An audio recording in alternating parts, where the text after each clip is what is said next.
If there's an adventure out there, Jeff Monty is running to it, be it kayaking or camping and being out in the wilderness, or taking on a high profile sports media project as head of productions with Carr-Hughes Productions, which is one of the most trusted names in sports media.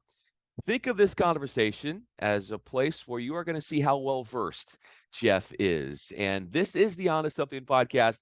I'm Bryan Fenley, work with different networks calling different sports, but a place where we highlight the human sides of those in sports media. So consider this conversation with Jeff as if I'm holding a snow globe of his life and we're looking from the outside at all angles around it, from his work, from his family life, and everything outside of that as well.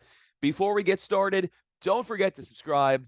Here's my chat with Jeff. Jeff, it was bound to happen. I've had so many of your friends and colleagues on this conversation platform. You are here, and I can't wait to have this conversation with you. Thanks for being a part of this. Well, Brian, I gotta thank you for having me on.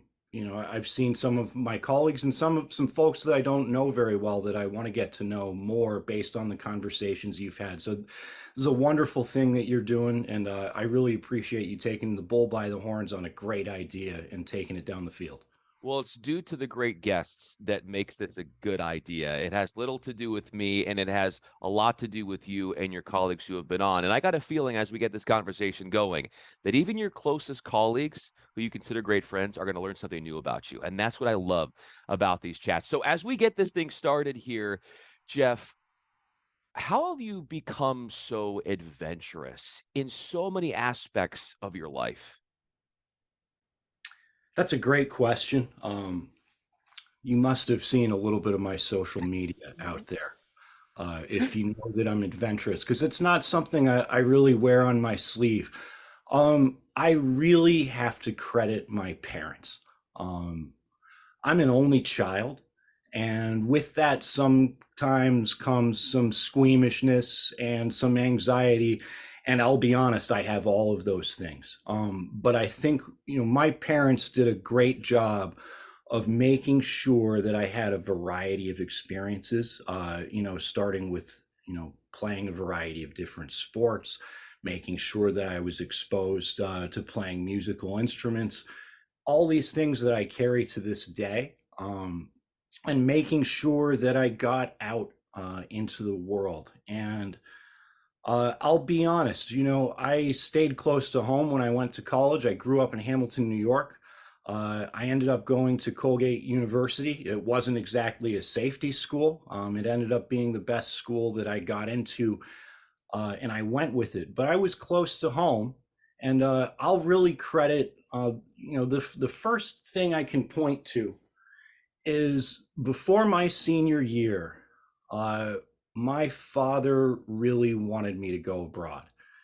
And at Colgate, I had kind of fallen into, Colgate's not a communications school. I came in with an interest in journalism and an interest in sports media, and I really took that by the horns. And into my sophomore year, I was already calling play by play. I was writing for the newspaper, and I had risen, in those student organizations to director level pretty early. And, in retrospect, that was the beginnings of what I've been doing for a living ever since.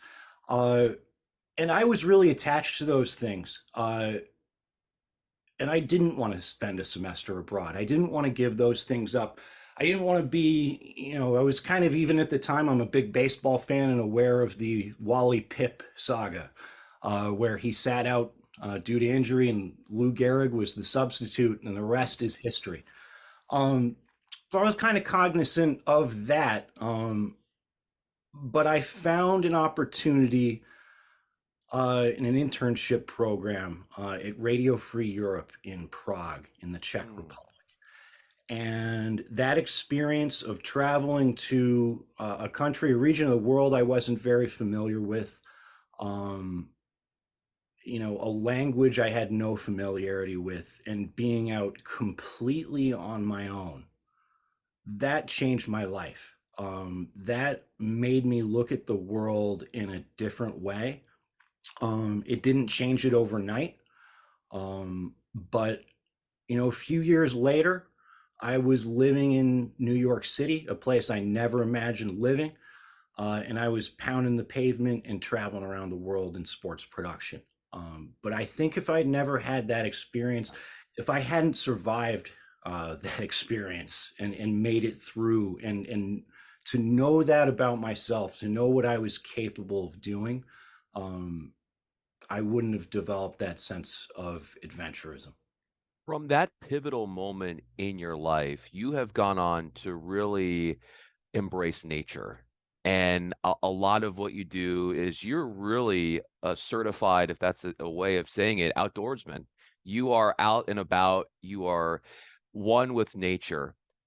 And when you're in that space and you're taking on that side of the world, what are you learning about yourself in that environment, that habitat, that you wouldn't anywhere else in your life, that you wouldn't learn in a classroom, that you wouldn't learn at home, but you and nature, and that's it?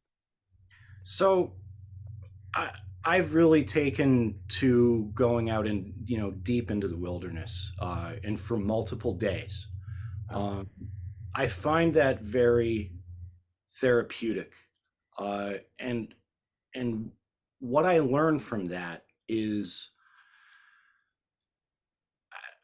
I mentioned, I deal with some anxiety. Um, there are a number of different ways to deal with that. I choose to deal with it through therapy. I don't Yep. take medication. But I find when I go into the wilderness, I benefit in my job and in my life from having a lot of things in my head, and my Yeah. mind races, and it reacts very quickly. But when I go out into the wilderness, it simplifies everything. What your priorities are obvious. Yeah. There are rain clouds coming in. You need to find shelter. You need to tend to your fire. You need to make sure you're going to have something to eat, that you're keeping that food from spoiling, all of those things. It's all very simple and defined. And when I come back from that, it really helps me in my, we'll call it my real life as a father, as a television producer and director, a manager of a staff.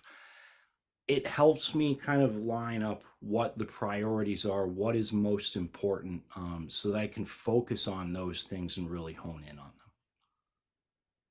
I suffer from anxiety and OCD and have, like you, in a way, sought help. But having those traits, where do you see the beauty in having them? I see the beauty in, it's not something that I'm often able to see myself, but oftentimes in the reactions of other people. There have been times where I'll take, for example, I was with my dog at the vet once, and it was, it was kind of a tough day at the vet for my dog. I mean, she's still out there, she's fine, everything's great, but it was just, there was a lot going on. It was hard to keep control of her. And the vet kind of looked at me and she said, "Can I ask you what you do for a living? Because you should be a paramedic or something. I've never seen Wow. somebody so cool and so able to just take a situation like this in stride." And I kind of looked at her and I thought about it for a second. I said, "I work in broadcast TV. I mean, my whole life is a deadline." Um, so I've had the repetitions, Yeah. and my mind already works at a pace where I can take in all of that information and all of that chaos and still focus. And that's, I think, our environment, our broadcast television environment sometimes lends itself to people that can process that information quickly. And I think I think because of the way my mind works, I have a certain talent at doing that. Where outside of work and outside of being there for your dog do And those, what you just described, skill sets, where have they come in handy the most in helping others or being there in a situation of need? Oh, I mean, it's constantly as a parent. I mean, 100% of the time. And what I just articulated presents itself to you when you're a parent every day. I'll take an example. Last night my son had a baseball game under the lights. It was a big game, tough game for him. It was a tough game. It didn't go the way he expected. Uh, he was devastated. Hey, I've been there, right? Everybody's been there. Every baseball player's been there. Every professional has been there. But when you're experiencing something for the first time,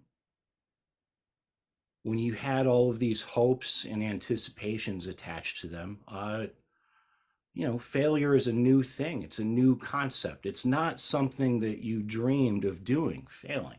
Um, but we've all been there, right? You're old enough, you've been humbled by this life in one Sure. way or another. And that's what I'm talking about by perspective. The ability to share with somebody, hey, I've been where you are, and I know the road to go forward.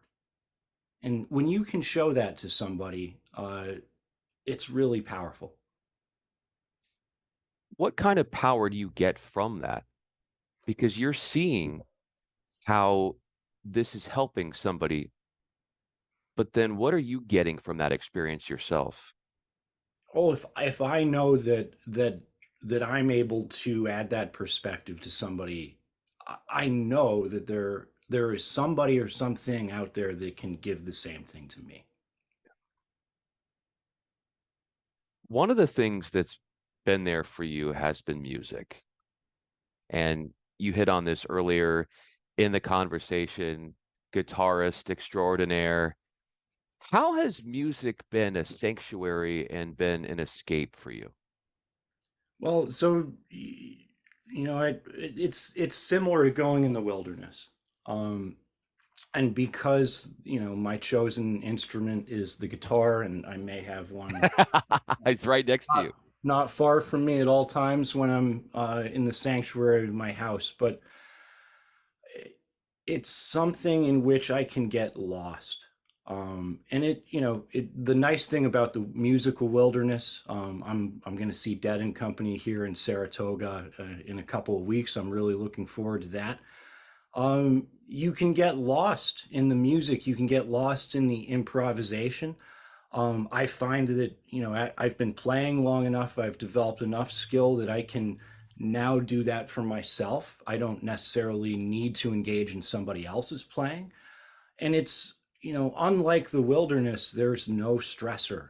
There's no rainstorm coming in. It's just a place to let your mind go without the parameters of your role as a parent or your role as a manager or any of those responsibilities. If you can find a place where your mind can just sort of take in stimulation and react to it, it's a beautiful thing, and it can be very freeing.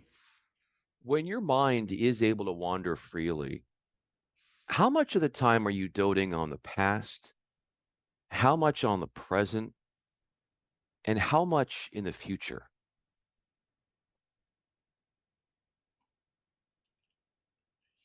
It's mostly the future. I'll be honest, but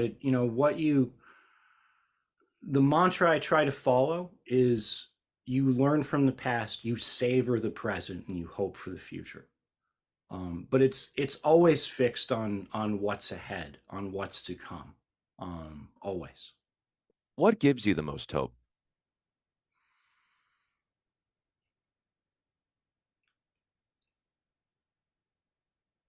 I've been here 46 years, Brian. Every day has been different. They haven't all been great. Um, but the trend has been ever upward. And I've been so blessed in this life. I mentioned my great parents. You know, I'm blessed with two beautiful children, with an amazing wife. I just, I want to see what's next. I just want to see what's next. What is next in terms of the next step?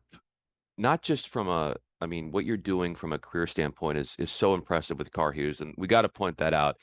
You guys are dominating in so many places in the sporting broadcast landscape. But for you and what's next as a father, where do you want to go next as a father? What are you wanting to get to? What are you not there with?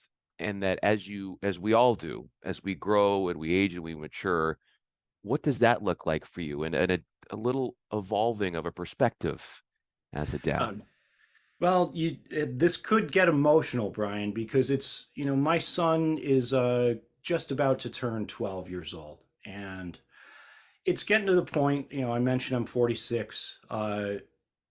It's getting to the point where there are certain things going on in his life. My daughter is only 18 months younger than he is, that I can remember in my own life as if they were yesterday. Wow. And it gives you talk about perspective. It makes you feel like the time between now and when he's going to, be bald and have all this hair on his face. Hopefully he gets better genetics than that, right? um, it's going to be that short. It's coming. And what occurs to me about that is they're going to be their own people. They already are their own people with their own personalities. And you have to let a certain part of it go. You have to let Mhm. them be what they're going to become. And my personal hope, to answer your question, is to be able to help them, help guide them in some way like my parents were able to do for me.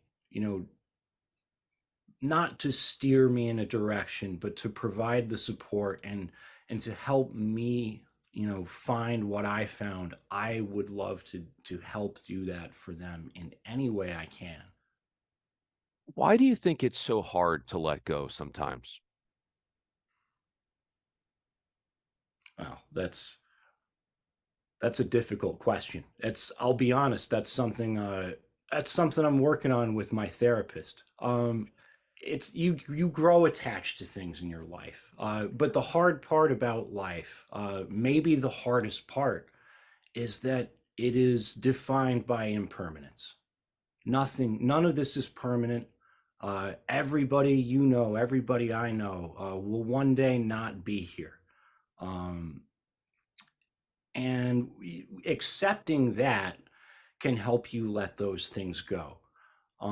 Accepting, looking back with the perspective that you have now on your own life, how you're your own person.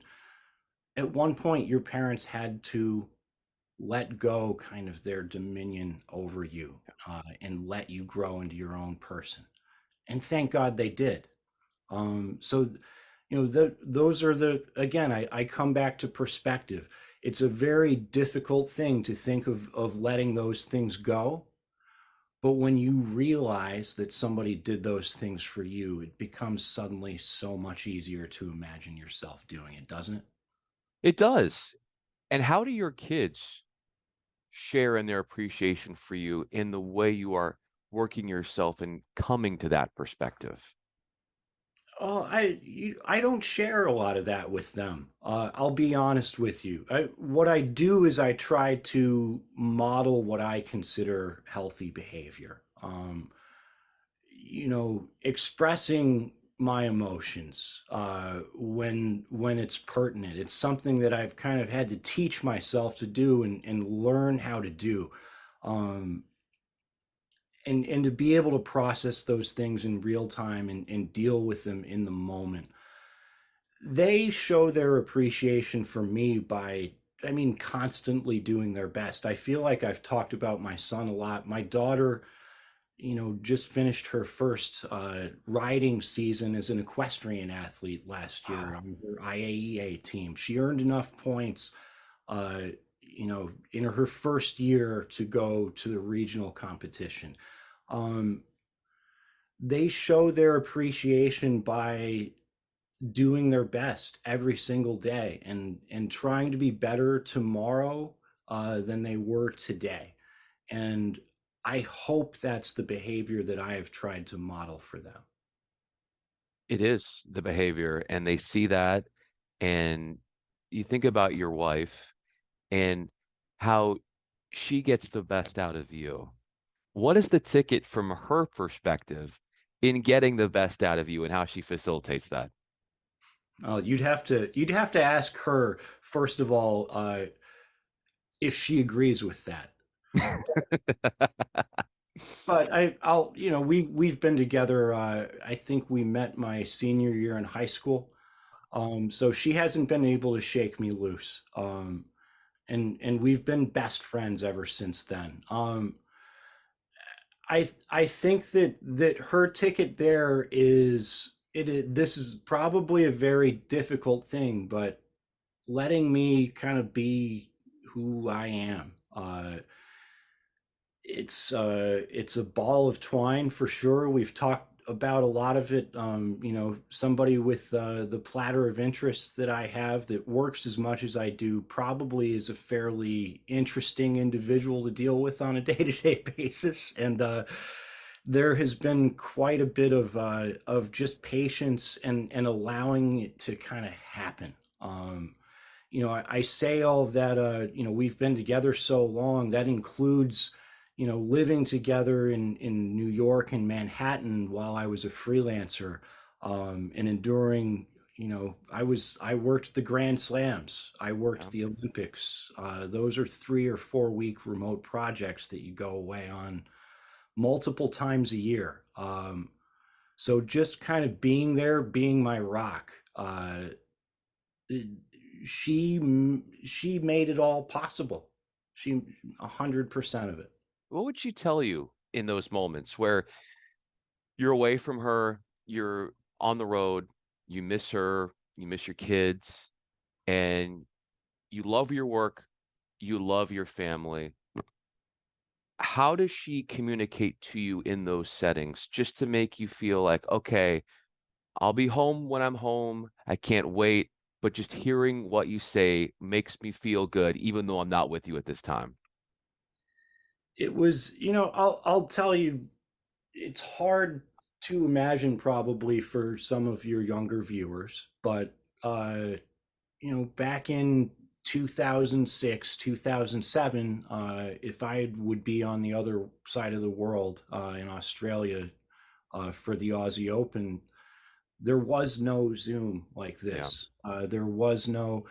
The thing that would have made it so much harder would have been if we had started a family earlier in our lives. We waited until we were a little our lives had settled down a little bit more, and we had moved to upstate New York. But just the knowledge, she would constantly tell every time we talked, she'd tell me she missed me, or she'd just send me a little note in the morning. She knew the kind of hours that I was working, and inevitably, I know you're a veteran of long remotes. You'd get that kind of middle weekend call where your husband or future husband is probably wants to kill everybody. And then the teary call by the end, where you have the Stockholm syndrome, where you can't imagine ever leaving these people because this is your family, and sort of, just always letting me know that she missed me, that things were doing fine, and not making. I think there's a certain way of making a drama over those long distances and adding to the drama, and she did none of that. That's when you know she's the one, when she has that kind of power. I want to leave you with this last question. Jeff Monty is with me. I'm Bryan Fenley. You talk about how dealing with situations where you're on the road and you miss your family. What do you miss most about your childhood? The freedom. That's easy. That's easy. Um, and I look at my own kids, and it wasn't like that every day. But just the freedom, I've really tried to carry that forward. The the constant learning of new things, the constant discovery of new opportunities. Um, I think that's something that a lot of people leave after their childhood, and I've never been a huge believer in the mythology of growing up. I think your responsibilities change. I think the way that you have to deal with the world vis-a-vis those responsibilities certainly changes, but you can certainly maintain, that curiosity and that sense of wonder. I don't Yes. know. I'll let you know if I can keep it up until 47, Brian, but it's been going pretty strong at 46. But you asked me what I miss, and I think it's just the ability to, I've tried to find a way to nurture that every single day in the career I've chosen, and maybe in the way that I go about it. But just that feeling, that the possibilities are endless. It's something that I strive for, but that's really, really feeling that deeply, I think, is probably what I miss the most. But in a way, as much as you miss it, there's part of that that you've kept alive within you to this day. And so as we wrap up this conversation, when we point out what makes you you and how you've been able to climb the ladder so brilliantly and admirably in the world of sports media at Carr-Hughes Productions as head of production, it's those, as you talked about, the childhood wonder that you still hang on to that actually has turned and transformed your life as an adult, and you've used that to help you in your career, which I think is beautiful to see how there are parts of you that never grew up, and it's actually turned out to be a wonderful gift for you and a reward for what you're doing in career-wise and in life in general. And this was so fun. Jeff, thanks so much for allowing us to really get a deep look into your life and your way of thinking and the way you see the world. The water can get pretty deep, Brian, but I really appreciate it. Again, I want to say again that I so greatly admire anybody that takes an idea like this and really takes it on their own volition and runs with it. And it's just been such an awesome thing to watch, and I'm super honored to be a part of it.